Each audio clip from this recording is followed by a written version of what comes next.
Today's session, and we like to leave time for questions if we can. It's going to be challenging. But today's session is about the humanization of brands. And just to set this up, it's my feeling that in the era of the real-time web, one of the things that's changed is that companies can no longer hide behind logos and hide behind their press statements. That anytime a company is hiring a person to represent them online and be there in real time, there's this humanization factor that just kicks in.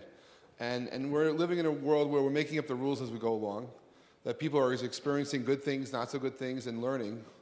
And that given the opportunity to be at DLD and to explore the humanization of brands, I figured it was something that was fun. I recently did a brands conference in New York City in December, and we had 8.5 hours to discuss this. Here we have a half hour. And I have on stage a personal brand. I look at Joe as the representation of a personal brand. Pete's also a very personal brand, but he also, through Mashable, has sort of explored the business side of brands. And so I wanted to give the floor to both of you. Joe, maybe you could tell a little bit of the story of your personal brand, and, sure. And then hand it over to Pete. Sure. Okay. Well, I think I'm like the epitome of a personal brand because I'm the brand itself. I have a channel on YouTube. I've been doing it for about 4 years. And slowly I've built up an audience of around 1.7 million subscribers to my channel that come back and see my videos every time. And how large is your audience? What's that? How large is your audience? Mostly 13 to 17-year-old males, but also, anywhere. It's all over the board. And the number of people? It's around 230 million people that have seen my 230 million, okay. Yeah. Yeah, and I put up videos Tuesdays and Thursdays, and yeah, it's a lot of fun. Sure.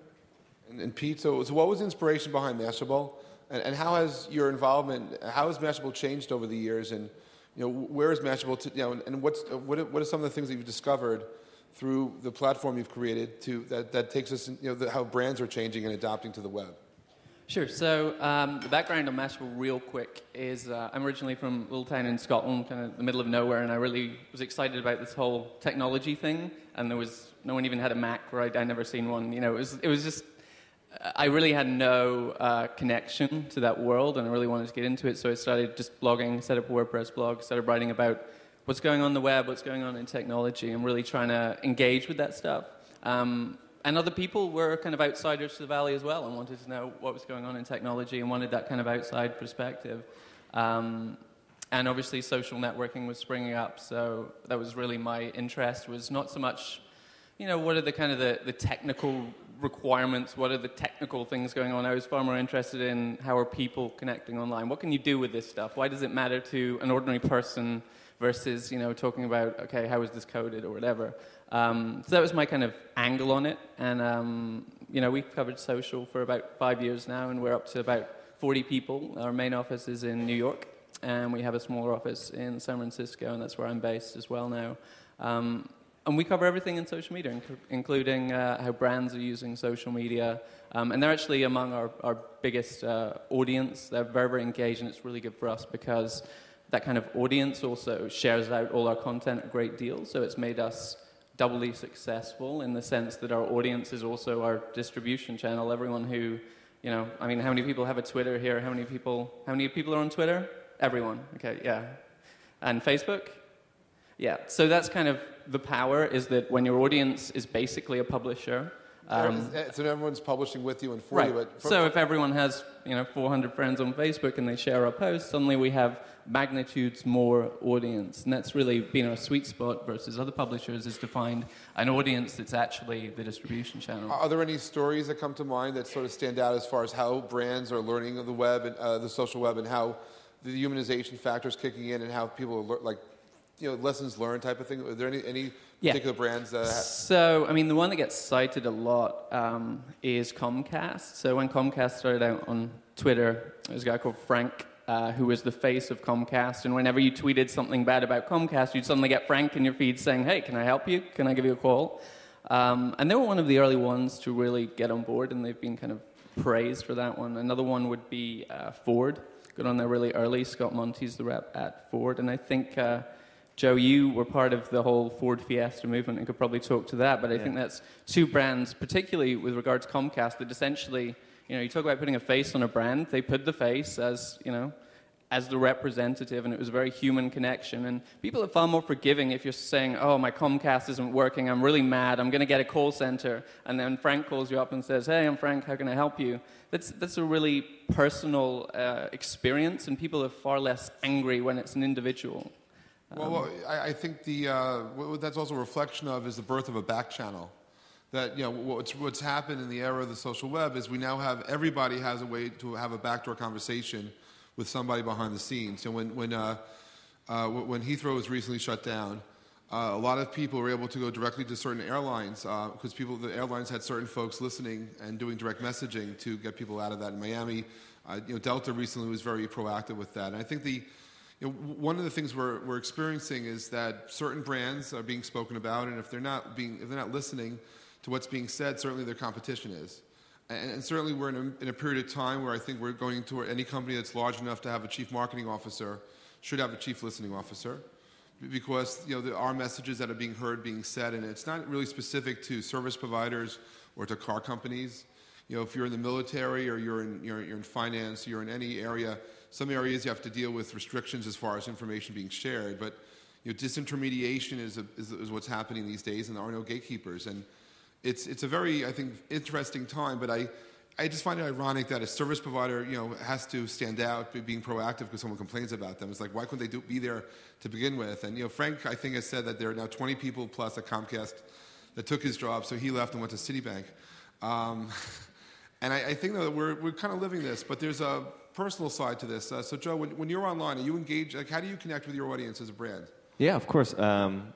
It's funny because, especially my audience that's 13 and 17, but also 18 and 24, they see the computer where you go to make friends. TV is where you just go to lean back and watch celebrities kind of thing. But the computer is where Facebook is where Twitter is where your buddies are. So any company that's trying to get into Twitter and Facebook, they're trying to become a little bit more friendly, trying to have a face behind what they do, kind of like Ford. You were talking about I worked for Ford for 6 months driving their cars around. So you drove a car for Ford for 6 months? Yeah, for Fiesta, yeah. And how did that feel for you? Was that something obligated or something that wasn't fun? No, it was great because basically all they said is that you can say anything about, they trusted their product enough and that they said that you can say anything about the car, even if it's bad. Anything? Anything, yeah. And, a lot of companies do that. Actually, Virgin, they I have a couple of friends of mine who got like free flights. And it's like you can say anything about it or don't say anything if you don't want to. So apparently we're living in an era where you can actually cash in on your clout. Exactly, yeah. And the brands are becoming a lot more not only friendly but also friends. There's a fine line, I think, that you don't want to be like the pushy friend that's selling Avon or something like that. Like if you have a friend that's always coming up to you, hey, buy this knife set from me. I get a commission. But brands are starting to become a little bit more friendly. Starting to become more on Facebook. And talking to people, like you said, I tweeted angrily at Bank of America. I said, I'm so angry at Bank of America, I'm going to close my account. And then somebody from Bank of America tweeted at me. Of course they do, though. That's supposed to happen. Pete, how in the last 5 years, how has your online time gone through, increased or decreased? Or how many hours a day are you online these days? Like 18. 18. It's pretty bad. 28 hours a day. 28 hours a day. So when you're not traveling, you're online all the time? Yeah. And do you respond? What does it take for someone to get a response from you? It's hard to scale this thing. I mean, we get, I think it's something like 40,000 tweets about us a day. 40,000 tweets about so it's pretty hard to scale. And this is one of the challenges in terms of responding and being human is how do you respond to 40,000? And how do you keep it real? Right. It's a challenge for us, and we're scaling up that part. Obviously, I don't scale that far, and it's an interesting question with regard to scale. What we do is we've taken to starting to use our actual main Twitter account for some of that feedback. We also have other Twitter accounts where our community managers, for instance, are responding to individual questions. But it's a tough one to scale that and to keep it personal. It's the same with brands. Yeah, I can imagine that. A brand would be tweeting out at every single person that tweets out at that brand. It would just be clutter, So I think it's you have to choose wisely who you answer. Like me, especially, I have to choose wisely who I answer. Well, do you guys think that brands can have feelings? Can brands actually share emotion? If someone at a brand knows about a tragedy or something happened to one of their friends, is it okay for brand? What's your take on this? Because I think absolutely the brand should show emotion. I think that's the biggest problem with brands has been that they're so faceless and emotionless that we can't connect with them. There's a great example actually with regard to kind of in the fashion world. There's a brand called Ann Taylor, and it was a sub brand called Loft, and they'd set up this Facebook page and started posting pictures of models in their clothes, like super skinny models, and they started getting complaints that people were saying, well, this is great, but I'm not going to look that good in that. And there was kind of a big backlash around it. And what they did was to kind of humanize that brand, they had people in their office model the clothes for them and started posting the pictures of ordinary people in their office modeling the clothes. And suddenly they were human, and they weren't suddenly this faceless corporation. They were suddenly someone that could understand what ordinary people want. And I think breaking down that wall and having some kind of, I think it's empathy is the word. Having that empathy, understanding. I mean, one brand that didn't have a great deal of empathy and kind of got hit pretty hard was, how many people have a positive take on BP right now? Would anyone? Negative take on BP? Anyone? Okay. So everyone's neutral on BP. That's fine, spill oil. But I think they kind of got hit a little bit hard on there after the oil spill because they didn't respond and they weren't human and they weren't communicating. And I think it's that the lack of communication is the thing that hurts you more. And what actually happened with BP is that someone else stepped up and did a brilliant comedy account just making fun of BP. And I think if you break down that barrier, you can be human. It's okay to fail. I think that's cool as well. I think it's okay to make mistakes. I think that's a very human thing to do. I think we learn more from our mistakes than our successes, and being able to connect. I mean, for me, it's about connecting with soul, and being able to actually. If you're up there and you're actually talking to somebody, you better be, feel the emotions behind the words that you're sharing. Otherwise, you're being phony, and that will be outed out in a moment. So I think there's a. I've seen people who are honest, direct, and truthful feel the moment, and it's whether it's a big brand or not. But one of the issues I've seen also with politics in offices. A lot of big companies understand that they have to have social media strategies in place, and they hire people who are really good at doing what they do. But typically, there's a barrier between the senior executives and the people who came in, and they don't necessarily have the authority or power or position to actually do everything they want to affect the brand strategy. And I found a lot of people who are feeling very frustrated because it's a generational thing. And then of course, if you're a brand and you're hiring people that, do you expect Richard Branson to tweet on behalf of Virgin? No, but you expect him to have people in place that reflect it. But what if, somebody doesn't really know the company well, and or they do, but are they supposed to represent them 24/7? Are they supposed to be there all the time, or are they allowed to have off time? And can Tide go out and party at DLD? I don't know. I mean, are people allowed to actually show other sides of themselves? I mean, Joe. So for you as a personal brand, where do you draw the line? Well, it's tough figuring out where to draw the line, especially for brands, because you pick somebody kind of like Scott Monty for Ford. The Ford Twitter account. Hello, Scott.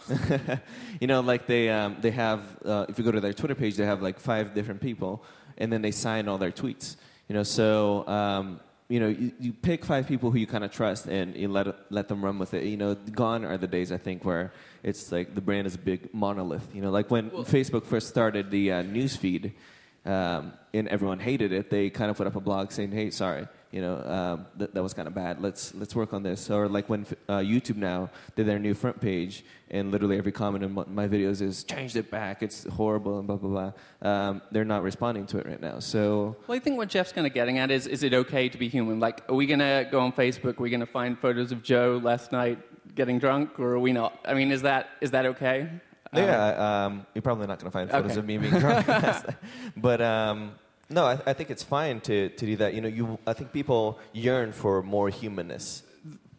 But I do think that people do have barriers too, though, and I think that Yeah. I mean, frankly, a lot of people got in trouble on Facebook because of privacy settings. Right. And if they don't know how to change those privacy settings, my whole idea is, if you're worried about drunk photos, don't be in the photos. So I think, speaking as a CEO on that one, like in terms of how much do you want to control the message, and is the, we have a social media how much policy. do you want to control the message from Mashable now that you're scaling and growing? I think the ideal scenario is that you want to have a message and communicate that message and make sure everyone's on board with it, and then tell your staff that, hey, it's okay to talk about the brand. You can respond about the brand. Here's some general guidelines. I mean, I think it's very tempting when you're writing stuff and someone leaves a negative comment to go and reply something negative, and I think we try and make people stop and think before they respond. But I think it's absolutely fine, and all our bloggers have personal blogs where they express their own opinions, and I think people understand that's not necessarily the opinions of Mashable as an organization. I think that's But fine. you're looking at your employees as individual brand ambassadors, and do the conduct of your employees, they should be always a reflection of the company. And where do you draw the line as CEO as far as them having their own personality? So I think it's cool to have your own personality. I think if you're talking about anything that's directly related to the content you're putting on the site, I think that's something that we like to be in those conversations. But I think we're fairly flexible, and more so than most organizations, particularly because of who we are. I mean, it would look really bad if we had a social media policy, which a lot of the news organizations have, which is essentially don't talk about us. Don't comment on any conversations. It'll make us look bad. And we see an opportunity there in terms of, we have huge followings for all our editors, and when they're writing things, they're sharing out their content to their Twitter and their Facebook, and they're ambassadors for the brand, and that's an opportunity for them to talk about the brand. So I'd much rather that people were talking about the brand than us saying, hey, don't say anything about Mashable because it might make us look bad. I mean, another area which I've been looking at is the rise of humanity in the social web. I mean, I believe that if you look back 70 or 80 years, the modern artists really didn't put humans in the art because of their belief of humanity. And I think that when you look at brands becoming human, and you look at society as a whole, I think that we're actually going through a rebirth and a reconnection as far as being able to connect as people. And I think that the new modern artists might actually reflect this in the fact that we actually are alive again, and that there's if it's a battle against the robots, I think that people will win. But Joe, when you're connecting, I'm just curious. When did you discover yourself as a personal brand, and has it been your whole life? Is it just something recent, or how did that quickly happen? No, it's been really recent. Actually, within the last year and a half or so is when I went from just being a guy who just occasionally posts a video on YouTube to making it my full-time job, to being a brand, to branding out Mystery Retirement as much as I possibly can. So it's just a matter of, for me personally, picking where I want to draw the line. So I put up my proposal on YouTube, and I'm not going to put up my wedding. I'm not going to live stream my wedding. So it's on Facebook, I have my personal Facebook where I just add my friends that I know in real life, and then I have my fan page where I still say personal things. Hey, I'm going here and there, And people just show up. I mean, I've had some fun this past summer. I drove the Midwest, and I just was tweeting where I was going, and I traveled all 12 states, and I ran into 800 new friends in the process of just being there. And it's very the serendipity is just amazing as far as how it connects. Before we run out of time, I do want to run to the audience, see if there's some questions, because we could talk here for a while. So any questions about humanization of brands in the audience today? Just raise your hand, and there's a microphone. Second row. Quick question to the relationship between the personal brand and, as you said, your fan page. If those coincide, why do you have two? For me, Joe? Personally? My personal fan page is, first of all, there's a 5,000 people max that I can have, or 500 people, whatever. Yes, Facebook. 5,000. 5,000, yeah. And then my fan page is limitless. I've got around 800,000 people that follow me on my fan page. So for me, I didn't want to push my personal page. I wanted to push my fan page just because of the limits. Pete, do you have two pages for yourself too? No, I just set my Facebook to public and put up with the stalkers when they come. I think, Facebook's a challenging one because it doesn't scale on the personal pages. You have 800,000 Facebook fans? That's amazing. I think it's Facebook's one of those that just limits you. So you have to, if you're going to scale beyond 5,000 people. Well, Mark Zuckerberg believes that no one could have more than 5,000 friends. Although in 2007 he lied about this because he said it will be fixed, and I don't think they're ever going to fix that.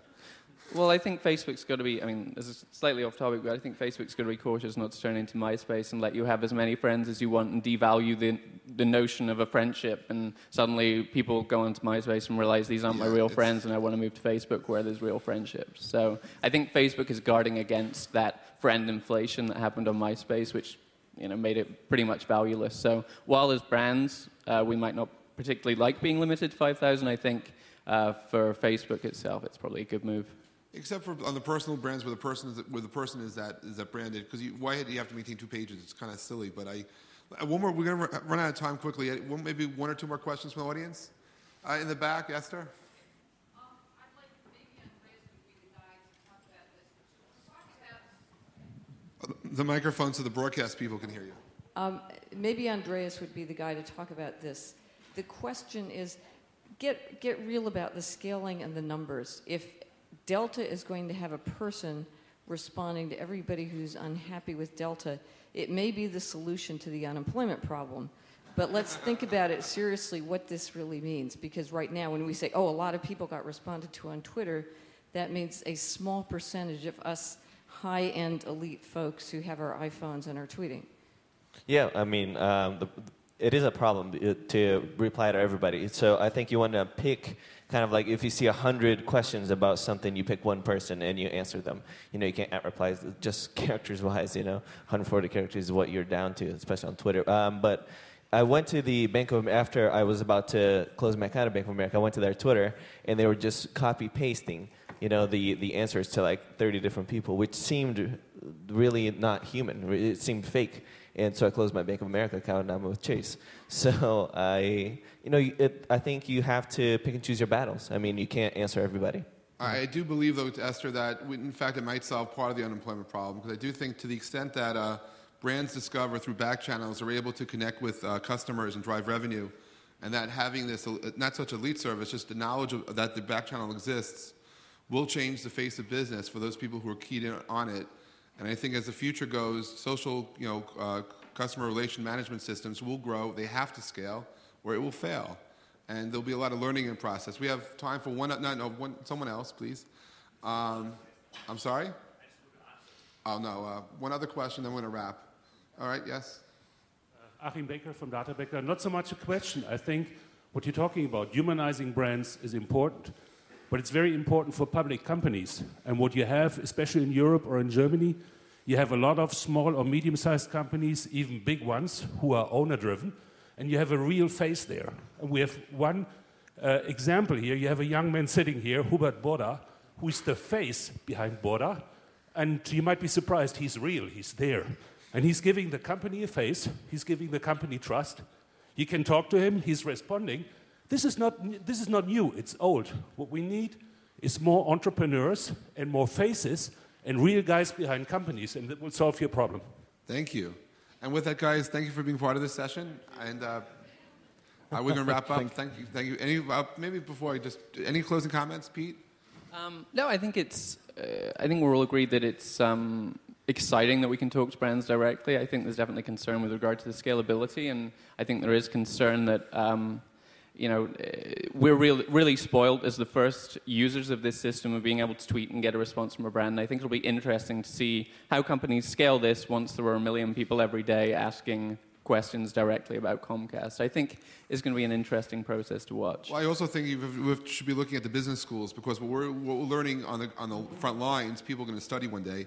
And part of what we're going through, I think, is a learning process that others will benefit from. But as you pioneer the space, sometimes we do make mistakes. But I do think the more human we can become, the better everybody ends up. We're also bound by technology. I think you can only tweet so much at people, but as more things like Google Moderator comes out, where you can answer a large amount of people that have the same exact question, then we'll see where technology takes us. And I happen to believe that the more virtual we become, the more we need to meet face to face. And I advocate for hugs over handshakes, but that's just me. Let's have a hug. Hey, thank you, guys. Wonderful.